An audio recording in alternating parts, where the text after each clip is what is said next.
السلام علیکم ورحمۃ اللہ وبرکاتہ۔ ایک علاقے میں ایک بابا جی کا انتقال ہو گیا، جنازہ تیار ہوا اور جب اٹھا کر قبرستان جانے لگے تو ایک آدمی آگے آیا اور چارپائی کا ایک پاؤں پکڑ کر بولا، مرنے والے نے میرے 15 لاکھ روپے دینے ہیں، پہلے مجھے پیسے دے دو پھر اس کو دفن کرنے دوں گا۔ آپ تمام لوگ کھڑے تماشا دیکھ رہے تھے۔ بیٹیوں نے کہ مرنے والے نے ہمیں کوئی تو ایسی بات نہیں بتائی کہ وہ مقروض ہے، اس لیے ہمیں پیسے نہیں دے سکتے۔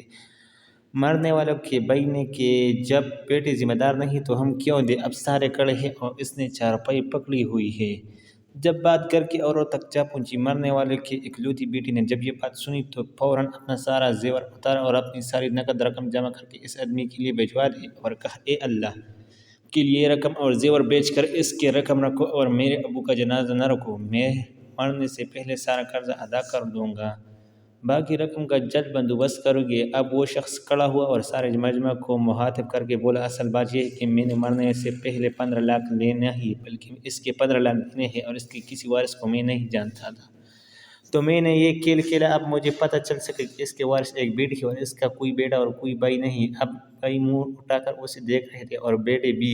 محترم دوستو، جن کی بیٹیاں ہیں بہت خوش نصیب ہے، لہٰذا بیٹی کی دیش پر خوش ہونا چاہیے۔ بیٹیوں کی شریعت میں بہت فضیلت بیان کی گئی ہے۔